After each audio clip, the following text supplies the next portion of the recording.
it's definitely be more fun to be the guy who is not on the floor afterward. But, Were you keeping up at all on Neil Stephenson's Klein project? no. The sword fighting project? Yeah, it's a Subutai Corporation is what he formed around and did a Kickstarter to create a video game for Western martial arts. Ooh. So broadsword stuff. Neat. I did see a video of this girl who won a broadsword tournament pretty recently, and she was awesome. Yeah. He's trying to make the perfect motion capture video game that mimics true Western martial arts. Ooh, that would be awesome. Yeah. I need to buy this game, obviously. Thank you. Sure. Yeah, I'm one of those guys who I'm not good by any means, but I'm good enough for what I need, for what I feel I need in my life. So, you know, it's like, okay, I'm having a good time. That's the important thing about martial arts for me now is to go get some exercise. Well, if I got into a fantasy writer bar fight, I think I'd want you on my team. Cool. Probably, Okay. yeah. I think compared to others. No. High draft pick is what she said. Yes. Oh, okay, well, maybe.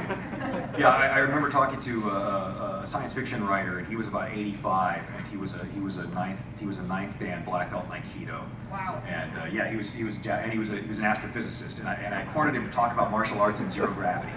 He's like, oh, I've never gotten anybody who wanted to talk with me about this before. I'm so excited. No one else has ever been interested in this. And so we talked about martial arts and zero gravity and started working through some things. And at some point, somebody asked him, during the panel, somebody asked him, well, what's the best martial art? He goes, oh, well, best martial art. And he kind of looks down, he says, Jim, what do you think? And I said, gun. He says, yes, best martial art is gun. He says, followed closely by baseball bat, followed closely by some unarmed style, I don't know which. Can you say who it was? Who was that? I don't remember his name, but this was in 2000 or so. So it was, you know, close to 15 years ago. But it was in New York. So obviously I'm a big fan of yours because, I mean, I wouldn't be here wearing this if I wasn't. Who are you dressed as? I lost a bet with Bob. He's making me take him to the burlesque show later. Right. Not Hamlet. Wait, there's a burlesque show? At midnight. Okay. So my question is, you've mentioned exactly once in the series the Jade Court, and I'm wondering if you have any plans for them later. Not that I want any spoilers, because I like to be properly tortured. And also, I know your wife writes as well. Have you considered maybe doing a collaboration with her? Well, actually, I got divorced this year. But even if I hadn't, no, there's no chance of. Shannon and I tried to write a play together in our junior year of high school, and we just about stabbed out one another's eyes with our number 2 pencils. So that wouldn't have gone. I would be a really terrible guy to collaborate with. Really, I can't imagine why anybody would want to do it. But other than that, no. And about what would? Oh my God! Wow. Oh, are we blowing out completely now? Oh, hello. Okay. Still recording? I'm not trying to blow out the electronics. Okay, as far as the Jade Court goes, we'll see if we bring them out in the future. I don't know if we really will. It depends on a lot of different things, but really they're kind of involved in China. They're really isolationist, which means they stay isolated. So Makes sense. yeah. So it's possible that we might see something from them later on, but I doubt you'll ever see who they really are. Thank you. Sure. How you doing? Hey, man. Good. Personally, when I read your stories, your worlds and your environment that you create also seem to be characters to me. So how do you do that? Like this.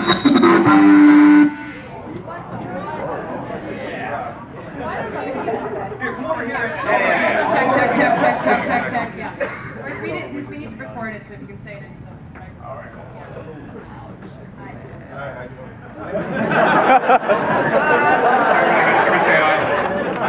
I'm not. So when you create a dress, the city itself seems to be a character in itself. Like it has its own traits, its own little things that it does in a way, you know.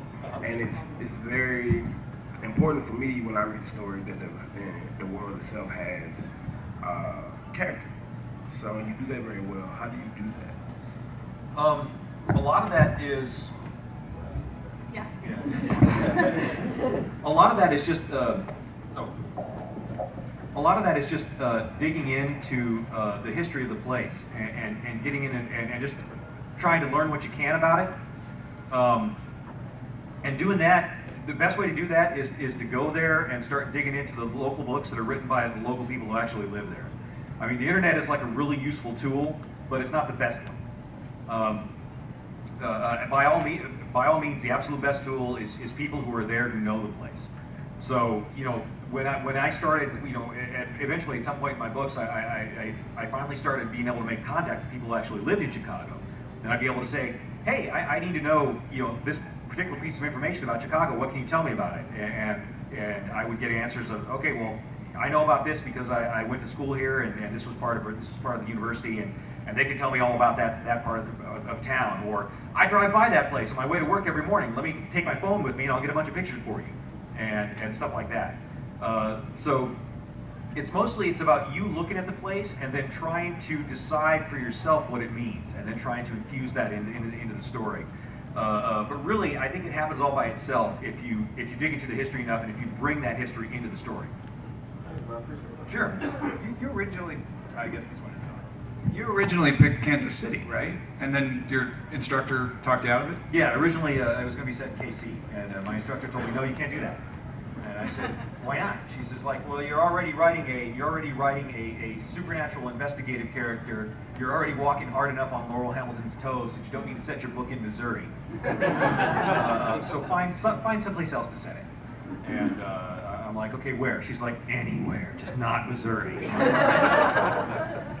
And she had a globe on her desk. There were 4 American cities on the globe. New York, and I didn't want to use New York because, you know, superheroes got that all sewn up. I didn't want to use LA because then we'd have to do Hollywood stuff because it's LA. I didn't want to use DC because then you have to write politics. Otherwise, why would you set your story in DC? And that left the only other city that was on that map, which was Chicago. I said, how about Chicago? She says, fine, Chicago, use it, whatever. Wait, what map has only 4 cities? That's just big old. That's globe. Oh. Yeah. Okay, globe. I'll show you one, sir. Okay, thank you. Hello, Mr. Butchett. I gotta say I'm a huge fan of your books. I just recently got into them, but I just went straight through every single one of them. I just amazed the way you write. Excuse me, pardon me, if this, I shake your hand, sir. Sure. Thank you so much. I love your accent. It's awesome. Also, I want to ask, as a person who's a new writer myself, because I'm the field I'm trying to get is game development. One problem I've noticed, I'm very, very stuck. I mean, like stuck in like pretty much the same 3 stories. So could you give any advice on like how to get out of that situation where you just permanently, it's not a writer's block, but I'm stuck on these same 3 stories. So. With like the same 3 kind of story structures, or just the same 3 specific stories? Like same 3 specific stories. You know, I'm having trouble like expanding out to like different genres and everything else. The big jump for me happened when I finally listened to my writing instructor and I started writing a story in first person instead of third person. Because it forces you to take a very different viewpoint into how you're going to tell your story. So that was a big jump for me. You're going to have to find your own.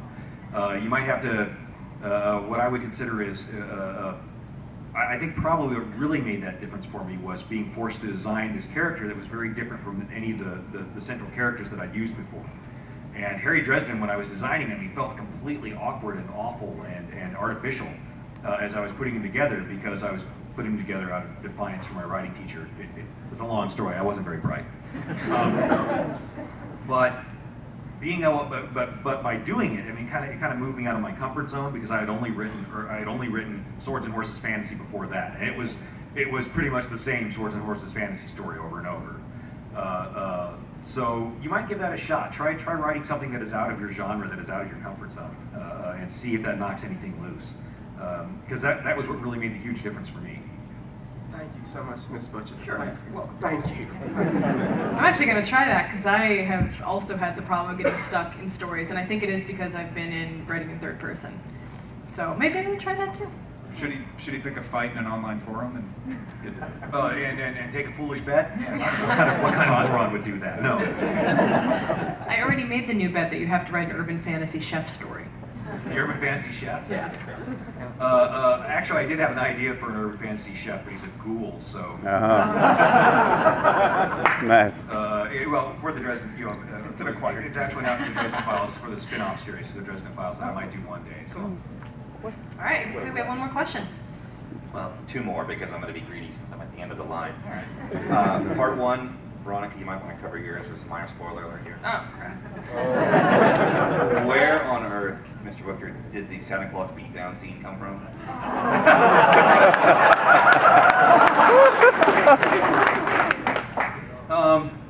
I don't know, man. It just seemed obvious. Did you not get something you wanted as a kid? I'm just saying, man. It just seemed obvious. All right, fair enough. Spoilers.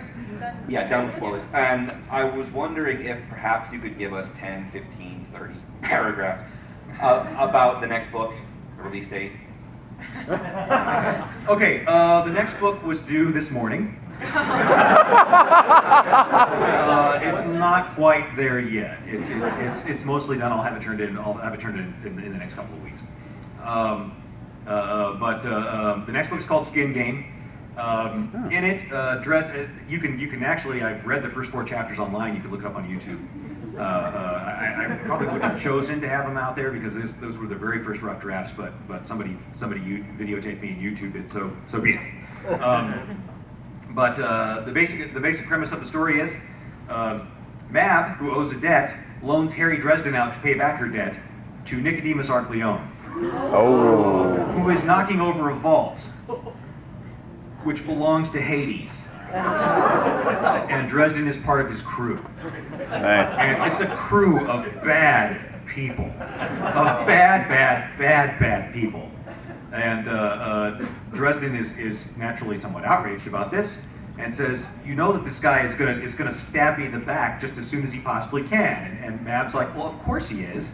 And I expect superior and more creative treachery on your part, just as soon as you've paid back my debt. Nice. And he's like, I can't believe you're asking me to do this. And she's like, what? I would have loved this game when I was a kid. What's wrong with you?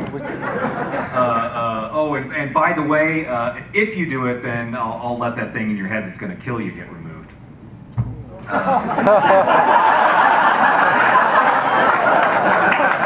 And you better hurry because you've only got 3 days. So that's the story. Very well. All right. Oh, we have one more? One more. Go ahead. Thank you. Jim, ditto. Tom, unfortunately, my brother Reggie wasn't able to be here today, but he is a huge fan of all of your tech podcasts, and I wanted to make sure that he knew that he was here, at least verbally. tell him I said hey? I will. Everyone has mentioned a lot about the writing process, a lot about authors that have inspired them, but I'm actually a really big audio fan. I found a new podcast, so yay. With readers like James Marsters, for example, on the Dresden Files, he really brings the character to life, in my opinion. And I was wondering if there are any readers or narrators that have been particularly inspiring for you, or anything that you could recommend of, because I've actually listened to books because of the readers, not necessarily because I was actually interested in the story, but just to branch out, try new things, because I know they're really good quality readers. For me, I've always been focused on the written stuff because I'm real hard of hearing in one ear, so listening is kind of hard for me. So you'll see me when somebody's talking to me, you'll see me do this sometimes, and that's so I can put my good ear in their direction. So really, I've always been focused on the written stuff. When they came to ask me for a reader for my books, basically my participation in that was them saying we want to do an audiobook, and I heard, we want to buy your family's health insurance. Okay, yay! Then they said, we want to have James Marsters read, and I heard, we want Spike from Buffy the Vampire Slayer to endorse your novels, and I said, yay! And that was kind of the limit of my experience. Occasionally I get a chance to pick somebody. Like for the Alara books, they gave me a short list of folks for me to pick from, and I picked who I thought would do the best job. But other than that, oh man, it's a very sophisticated area that a lot of people put a lot of work in, and I don't know a whole lot about it. So, real quick, one more thing I just want to say. The first guy who stood up to ask me a question that was critical of me, dude, that took mad courage to do that in a room full of Dresden. Yeah.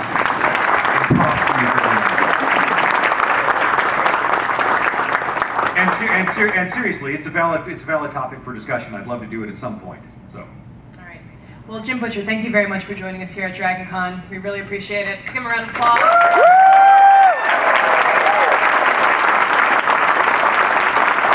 And if you're a first-time listener, if you want to follow all of our stuff, we are at swordandlaser.com. All of our discussions happen over on Goodreads. And if you want to call and leave us a voicemail, the phone number is 415-7-SWORD-6. We'll see you guys next year. Thank you.